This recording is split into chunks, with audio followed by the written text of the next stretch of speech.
Hello, dear sister. My name is Dr. Ira Kotlik, and I have been working over a decade with women and couples, empowering them to have a better connection to themselves and with each other. In this video, I want to talk to you about 7 signs that you would be wise to finish your marriage, your relationship, or actually not to get into one if you're still in the beginning. I wish that all girls 12 and above would know these 7 signs in this world and would actually have a freedom to act on them when they are choosing partner. Unfortunately, there are still many women in this world who are not free to choose their partner. But if you are, and all my content is really for adult women who are, then please listen up. I will start with first 3 signs of violence. And it might be very obvious that if a partner is physically violent with you, this is the number 1 sign, the physical violence that I want to talk about, then you should leave. And yet, so many women stay in their relationships where there is physical violence. And they hope that it's going to be better because they know this person has also this beautiful side to them, because they love them, because they think that you need to stick through, and it goes on and on and on. And actually, quite many women who find themselves in this circumstance are smart. You might not even know by talking to this woman that this is what she's going through. If you can know, just know inside of you, that if a partner is abusive with you physically once, they will most likely continue to be abusive. If you know that this is the time to leave, you will save yourself years of your life. And I promise you that in a Western world, there are places where you can go. You don't have to stay there. You can figure it out. But it all starts from you knowing that you are not going to take more than one incident. And the reason, I will tell you a little bit of rationale behind it, that this is unlikely the person will change, is because for a man to get to the point where they are going to slap you, to push you, I actually would also include really yelling at you and raising their voice to intimidate you, grab you. It already means that A, somewhere, consciously or unconsciously, they think this is okay. And B, it means that they do not have a skill of emotional regulation in such extent that they come to the point where they become physically abusive with the person who depends on them. Not a good sign. So that should never be tolerated. Second one is emotional abuse, and that is actually a little bit sometimes hard to understand what it is, especially if you grew up in a household where emotional, psychological abuse have been normal and practiced. When you're being called names, when you're being manipulated, when you are being pushed to think that other person's emotional unease, whether it's sadness, whether it's anger, is your fault. So whenever you find yourself, another important piece of emotional abuse, I know this word is something that for some of us, older generation, I'm 44, so those who are my age, around that age, it might be hard to understand, okay, what is gaslighting? What is gaslighting? Do you know the situation when something happened and you know that something happened? Or maybe you felt something and you know what you felt, right? These are your feelings. And you tell the person your story, and they told you, no, this is not how it is. But you've been there. That denial of your experience of reality and your emotions, for sure, because only you know what you felt. So when the other person tells you that no, you don't feel that, that's a sign of gaslighting, that's a sign of emotional abuse. And perhaps it would be helpful here to mention another sign. Let's make it a third one, though I still have one more case of abuse. The third sign that I want to mention is pathology. When you begin to notice, begin to realize that possibly you're with someone who has mental health issue. Maybe they're even disclosing this to you. I believe that this is very valid. If you have a suspicion that a person may have a mental health issue, to ask them to go and see a psychologist or to see a psychiatrist and just to check. Living with someone who has mental health illness, personality disorder, is very challenging. It's going to be painful. Part of the personality disorders are narcissism, when a person has um, mania depress. I'm kind of translating from Russian. Um, mania depression can be something that can be more expressed as states that come and go, but it also can be at the point of personality, where a person goes from high to low, and it's a constant roller coaster that is very dramatic. We all have this fluctuation of emotions. I don't think that most of the alive humans connected to their body and sensory experience in a conscious way are flat and constant. We are usually going to be somewhat going up and going down. When a person has this bipolar personality disorder, they have a constant cycle of going really from high to the very low, and it's very exhausting. Alcoholism, drug abuse, these are, listen, sister, just don't even go there. You can appreciate falling in love. You can appreciate the path that you walked with this person, but that would be healthy and such a good boundary, not only for you but also for that person, to tell them, listen, you need to heal, you need to treat yourself, you need to go to therapy. And that is also practicing self-love, which is absolutely crucial for having a beautiful lifelong relationship, which this is my specialty, and this is what people come to me when they want to create, to meet, to nurture lifelong beautiful union with another human being. Fourth sign that is still an abuse is financial abuse. And it is extremely important to understand, to assess, is this going to be your situation before you have children? If you already have children, if you're already in this kind of a marriage, again, I'm just reminding that this is a video about the signs when it's time to leave. Yes, it's going to be painful. Yes, it's going to be challenging. Yes, you're going to go through that hero's journey of divorce.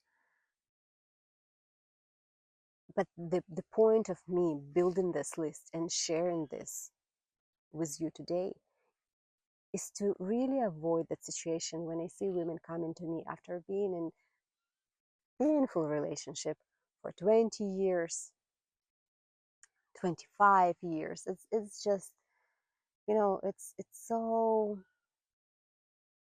unfortunate, it's so unnecessary, and it's not going to change. You see, it's not going to change. It's not something you can wait. It's not wait out. It's not a period. So it's important that you look at it. What does it mean, financial abuse? I will just say a few words about it. It's when you don't have access to your funds. It all goes through your husband. In some cases, I've seen a woman not having access to the bank account. She doesn't have her credit card.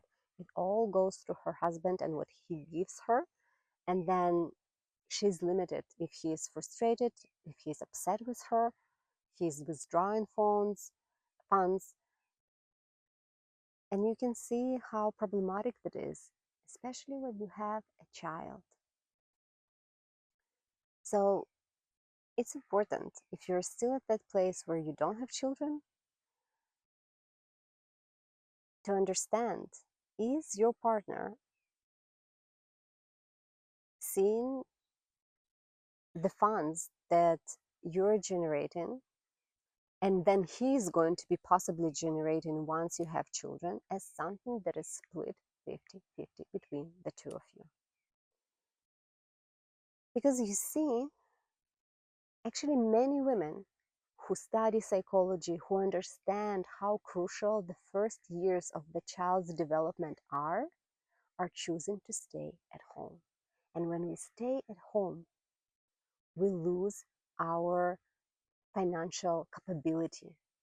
We drop out of the job market. We get not, how to say it, like the opposite of being up to date. We really kind of lose some of our skills. And it's important to make sure that the person you're with understands that you being a mother, that you staying at home is something to be seen as contribution as equal as his. Fifth sign is when the person is not willing to listen to you when you have complaints.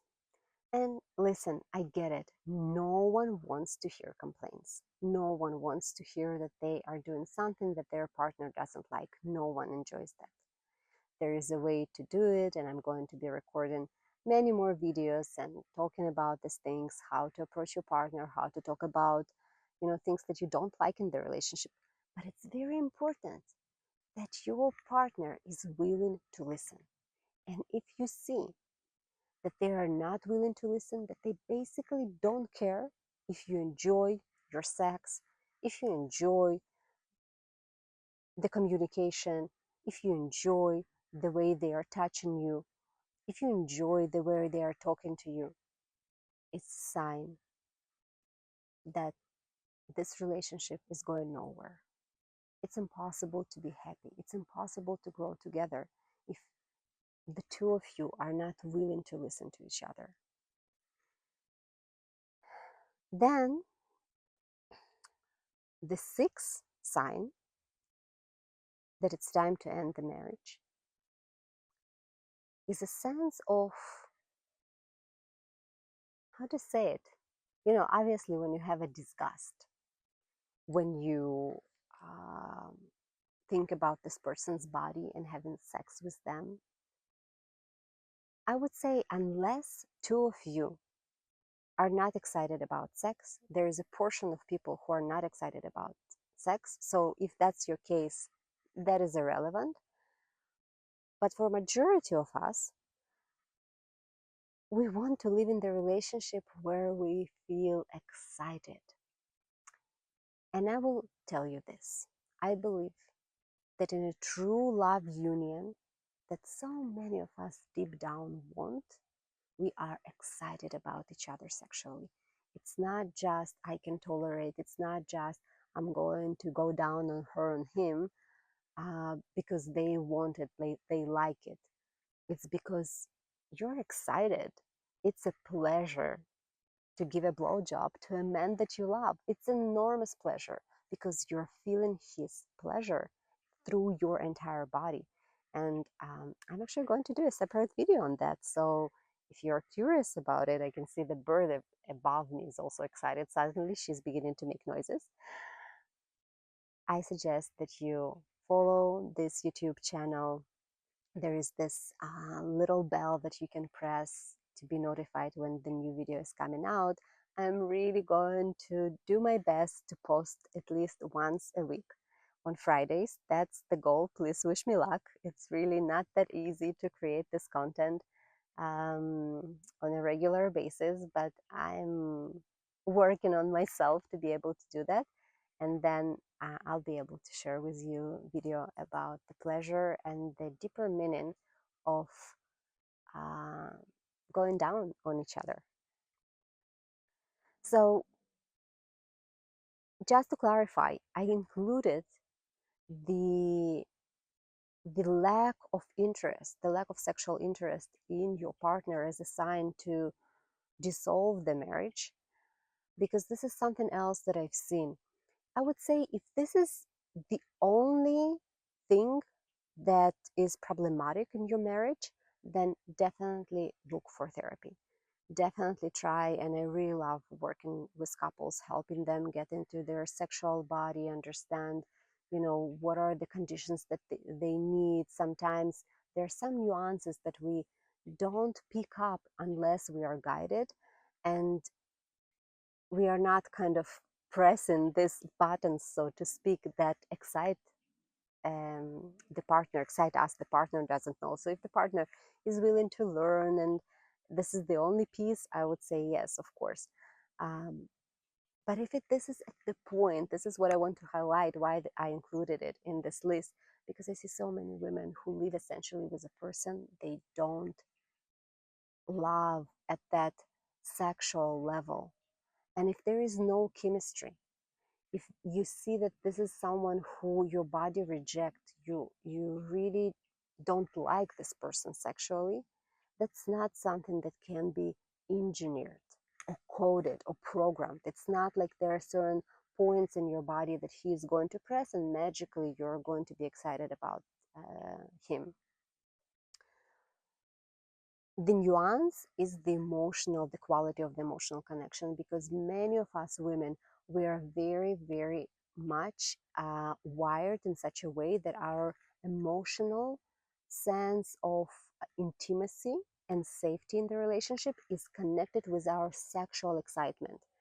So I've seen it with couples who came to me either online or here in the retreat center, that when we help connect emotionally, when we create their harmony and a good um, communication skill, that the woman feels heard, she feels loved, she feels that she's honored, then suddenly her sexuality begins to thrive. This is very exciting for me. I've been seeing these things happen even after 20 years of kind of sexual stagnation.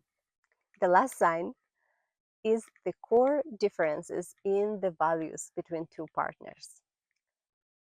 In one of the further videos, I'm going to be talking about what it means to grow and evolve together. Because really, we do change. You know how there is this sentence that they will never change? For some people, it's correct, and for some things in the personality is correct. But in general, what I see is that we humans, just like the nature, everything else in the nature, we grow and evolve and change. And the couples who are able to have a great, it's hard for me to put it in words really, because it's kind of I would say like an attunement skill, they are able to sense and feel each other. This is really what I do a lot when I work with couples, especially here physically when they come for a retreat. I help them to tune to each other energetically. So we do all kinds of fun processes and exercises that just can really teleport the couple to a different type of a sensual experience. And then it becomes much easier to ride the life together, to grow together. Growing together doesn't mean you grow in the same directions. Maybe your partner is taking on one hobby and you're taking on the other one, but on the core level, you are riding together. What do I mean by the core values? For example, imagine that you believe that it's very important to listen to your emotions and to be guided in your life by your heart. And your partner doesn't think that emotions are valuable. This is a very core difference. And unless, again, we are going back to that sign where I said they are not willing to listen to you, because if they will, that will give way to the learning process where you are going to be able to learn more of his perspective and why he believes what he believes, and he is going to be able to learn more of your perspective and evolve and expand, because this is a very significant difference. You're not going to be able to really have that harmony and understanding of each other to be able to truly enjoy the relationship if you have such big differences. So to sum it up, there are three pieces that are violence: physical, emotional, money, financial, that I believe are not to be um, compromising around at all. If this is there, say goodbye and walk away. Then there are two more, which is pathology and lack of desire to listen to what is not okay for you, that are also, I believe, in the same category. If this is there, really walk away. And then there are two that are kind of grayish. The sexual piece and the values piece is something that is kind of a gray area. Hang around, we will be talking about these things. If you have questions, observations, please feel free to comment below, share with your friends, and let's keep this conversation going. Let's make sure that there is not a single woman in this world, as much as we can make sure that this is the case, that lacks this knowledge.